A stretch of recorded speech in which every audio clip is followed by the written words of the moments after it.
রাসূল সাল্লাল্লাহু আলাইহি ওয়াসাল্লামের একটি হাদিস মুবারাকা শোনাবো, যার মধ্যে আল্লাহ রাসূল সাল্লাল্লাহু আলাইহি ওয়াসাল্লাম বলেছেন যে সাধারণ মানুষ যদি আলেম ওলামাদের সাথে সম্পর্ক রাখে তাহলে এটির উপকারিতা কি রয়েছে।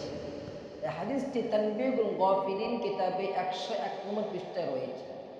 আল্লাহ রাসূল সাল্লাল্লাহু আলাইহি ওয়াসাল্লাম বলেছেন, মান যারা আলিমান, যে ব্যক্তি কোনো আলিমের দর্শন করলো, আলিমের সাক্ষাৎ করলো, তাহলে তোমরা শুনে নাও সে অন্য কারোর সাথে সাক্ষাৎ করেনি, সে ফাকান্নামা যারানি, সে যেন আমি রাসূল আমার দর্শন করলো, আমার সাক্ষাৎ করলো। তাহলে দেখেন, যদি আমরা যদি কোনো আলিমের সাথে সাক্ষাৎ করি, আলিমের দর্শন করি, তাহলে আমাদের কত উপকারিতা রয়েছে। আমাদের জন্য আল্লাহ রাসূল কি শুনিয়েছেন যে তোমরা কার সাথে সাক্ষাৎ করেছো, আমি রাসূল আমার সাথে সাক্ষাৎ করেছো, আমার দর্শন লাভ করেছো। সুবহানাল্লাহ। শুধু তাই নয়, আল্লাহ রাসূল আরো বলেছেন, আমান সাফাহা আলিমান ফাকান্নামা সাফাহানি। আল্লাহ রাসূল সাল্লাল্লাহু আলাইহি ওয়াসাল্লাম বলেছেন, মান সাফাহা আলিমান, যে ব্যক্তি কোন আলিমের সাথে মুসাফা করলো, ফাকান্নামা সাফাহানি, সে যেন আমি রাসূল আমার সাথে মুসাফা করলো। তাহলে প্রথমটি বলেছে মান যারা আলিমান ফাকান্নামা যারানি, যে ব্যক্তি কোন আলিমের দর্শন করলো, সে যেন আমি রাসূল আমার দর্শন করলো।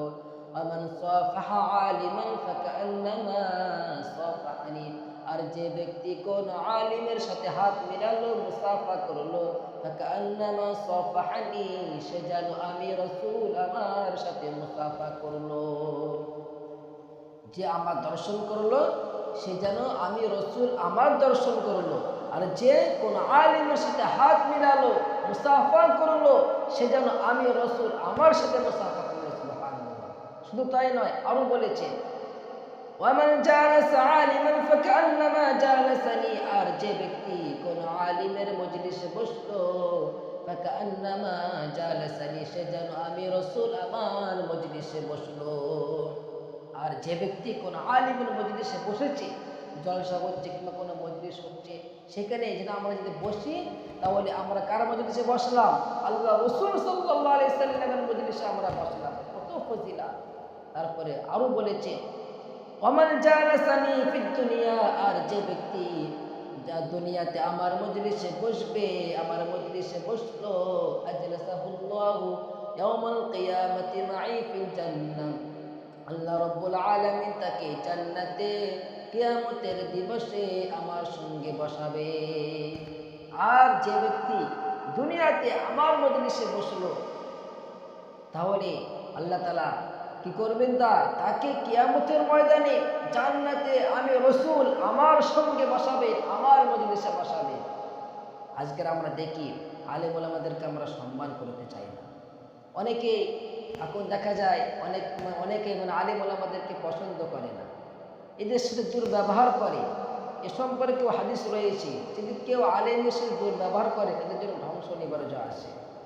যাই হোক, আমি আজকের হাদিসটা আমি আপনাদেরকে শুনিয়েছি। এই হাদিসের মাধ্যমে আমরা এটাই বুঝতে পারলাম যে সাধারণ মানুষ যদি একজন আলেমের সাথে মুসাফা করে, তার দর্শন করে, যদি সে এতটা উপকারিতা লাভ করতে পারে, তাহলে একজন আলিমের সম্মান, তার মর্যাদা কতটা আমরা অবশ্যই সকলেই বুঝতে পেরেছি। আল্লাহ রাব্বুল আলামিন আমাদের সকলকে আলিম ওলামাদের সম্মান করার তৌফিক দান করুন এবং তাদের শ্রদ্ধা, তাদের সংস্পর্শে থাকার তৌফিক দান করুন। আমিন ইয়া রাব্বাল আলামিন।